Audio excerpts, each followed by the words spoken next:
જયેશ રાદડિયાએ સમાજના 2% ટપોરીઓને લઈ કરેલા નિવેદનથી સુરતમાં અલ્પેશ કથિરિયાએ પ્રતિક્રિયા આપી હતી. ભાજપના કદાવર નેતા જયેશ રાદડિયાએ નિવેદન કર્યું હતું કે સારા કામ થતા હોય ત્યાં સમાજના 2% ટપોરી હવનમાં હાડકા નાખવાનું કામ કરે છે. જેથી જયેશ રાદડિયાના નિવેદનને લઈ અલ્પેશ કથિરિયાની પ્રતિક્રિયા આપી કહ્યું હતું કે જયેશ રાદડિયા સક્ષમ નેતા છે. તેમના પિતા વિઠ્ઠલ રાદડિયાએ સમાજને ઘણું બધું આપ્યું છે. જે ટપોરીઓને અસામાજિક તત્વો હતા તેમની શાન વિઠ્ઠલભાઈ ઠેકાણે લાવી છે. બીજા કોઈની તાકાત નથી કે જયેશભાઈને હેરાન કરી શકે અને છતાં કંઈ પણ હશે તો અમે જયેશભાઈની સાથે છીએ. જયેશભાઈ તેમના પિતાજીના વારસાને આગળ વધાવી રહ્યા છે અને એમના સમર્થકો જ આવા લોકોને પાઠ ભણાવવા માટે કાફી છે તેમ કહ્યું હતું. એમના જે શાહી સમૂહલગ્ન જામકંડોળા મુકામે જે આયોજિત હતું ને આ પ્રોગ્રામની અંદર એમને વક્તવ્યમાં વાતને ગણી છે.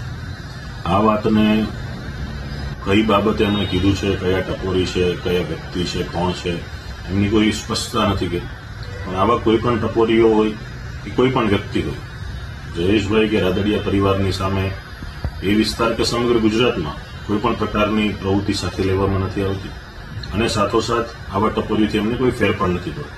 કેમ કે આ વિસ્તારમાં એમના પિતાશ્રી આવા કેટલાય ટપોરીને ભાવ ભેગા કરી દીધા છે. એટલે કોઈ પણ આવા અસામાજિક તત્વો કોઈ પણ પ્રકારનું નિશાન ઊભું કરતું હશે તો એને પણ સબક શીખડાવી અને શાંત કરી દેવામાં આવશે.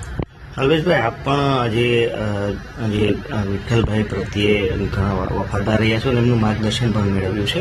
કઈ રીતનું ચરિત્ર હતું એમનું આખું અને કઈ રીતે જયેશભાઈને તેનો ફાયદો મળી રહ્યો છે? વિઠ્ઠલભાઈ છે ખૂબ સામાજિક રીતે અગ્રગણ્ય વ્યક્તિ છે. પાર્ટીમાં એમણે જ્યારે પણ જે પાર્ટીમાં હતા તે વફાદારી નિભાવી છે અને સમાજ માટે કરતાં પણ હું એમ કહું છું કે ખેડૂતના નેતા તરીકે, ખેડૂતના મસીહા તરીકે એને ખૂબ સારા એવા કાર્ય કર્યા છે.